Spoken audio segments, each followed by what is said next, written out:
Salamehong Bengkel HD, jumpa lagi di sini bareng saya Aji di channel Bengkel HD.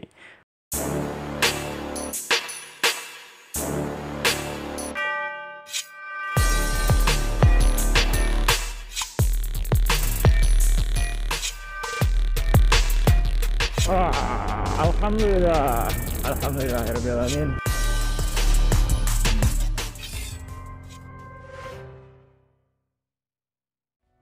Oke, Sobat BHD, apa kabarnya? Semoga kita sehat selalu ya. Amin ya rabbal alamin. Oke, di video kali ini ada motor Honda Vario 150 ya. Ini pengen ganti oli gardan, Pak. Dan setelah kita buka olinya seperti ini, Pak. Seperti susu ya. Tinggal nama kopi nih, tuh. Nah, yang jadi pertanyaan ini kenapa bisa seperti ini? Ya, kemungkinan besar ada air yang masuk ke dalam gardan ya. Nah, hasil si airnya itu nyampur dengan oli, dan setelah kita melakukan pergantian, nah oli gardannya jadi seperti ini ya, seperti susu karena nyampur dari air. Nah, yang jadi pertanyaan itu air masuknya lewat mana gitu kan. Nah, kita perhatikan, nah di sini ada selang, Pak. Nah, ini selang udara lah, ibaratnya udara yang dari gardan. Nah, ini seharusnya selang masuk ke filter seperti itu ya, tapi setelah kita lihat ternyata ini nggak masuk ya. Nah, kemungkinan besar ya, ini air juga bisa masuk ke gardan lewat situ gitu. Itu untuk penyebabnya ya, kenapa bisa seperti ini gitu kan olinya. Kemungkinan kedua bisa jadi Sobat Bengkel HD belum pernah mengganti oli mesin dari pertama beli ya, mungkin. Tapi kemungkinan besar ada air yang masuk ke dalam gardan dan hasil bercampur dan menjadi seperti susu ini ya, olinya.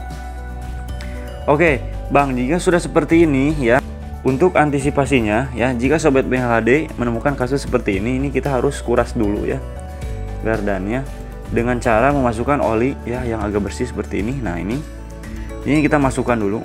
Nah, tuh kan ya, udah jadi bening ya. Ini kita masukkan lagi baut, terus dimasukin lagi oli gardannya ya, yang bekas lah, namun masih bagus gitu kan. Nah, ini juga yang bekas ya, tapi masih lumayan lah, sisa-sisa gitu maksudnya. Nah, setelah dimasukkan seperti itu, ini bannya kita putar-putar dulu, Pak, agar si olinya yang di dalamnya itu bisa terkuras ya. Terus berulang-ulang sampai ketika oli kita buang lagi itu sampai bening seperti itu ya. Mudah-mudahan. Nah, ini kan bening ya, otomatis kan di dalam gardannya juga pasti ya bening gitu kan gitu. Nah, jika Sobat Bengkel HD masih tetap, itu harus terus berulang-ulang, harus dikuras dulu seperti itu ya. Nah, seperti itu Sobat Bengkel HD, sambil diputar-putar. Nah, mantap ya. Nah, jika sudah seperti ini baru kita masukin oli gardan yang baru. Tuh, lihat olinya. Parah gitu, Pak.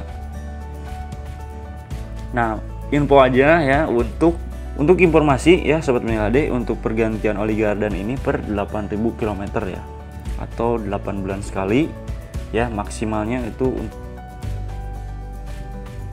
oli gardan harus diganti ya, gitu per 8.000 km. Tapi Bang, kalau misalkan setiap servis diganti gimana? Nggak apa-apa ya, itu lebih bagus. Nah, ini oli gardan yang barunya kita masukkan ya. Kalau yang tadi sisa-sisa lah gitu. Nah, yang ini yang baru. Nah, ini. Nah, kita masukin semuanya ya, jangan sampai tersisa nih gitu. Parah gini, Pak ya.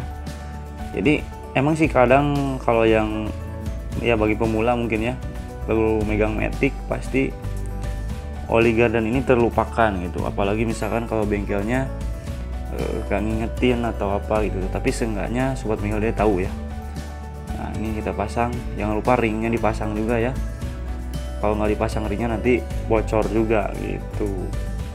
Nah, jangan lupa nih, ini si selangnya ini kita harus masukin dulu lagi ya ke filter. Nah, masukinnya seperti ini nih. Nih, coba bentar ya, kita kasih lampu dulu. Poek, Pak. Nah, ini selang ini masuk ke dalam sini. Oke. Nah, di sini di bagian belakang filter tuh ada lubang untuk memasukkan selang dari gardan ya, udara dari gardan. Nah, seperti ini. Nah, oke, mantap. Nah, kalau tadi kan keluar nih, otomatis air itu masuk ke gardan. Itu penyebab utamanya ya. Oke, seperti itu Sobat Milade. Semoga tips ini bermanfaat. Jangan lupa like, komen, dan share video ini ya. Saya Aji. Wassalamualaikum warahmatullahi wabarakatuh.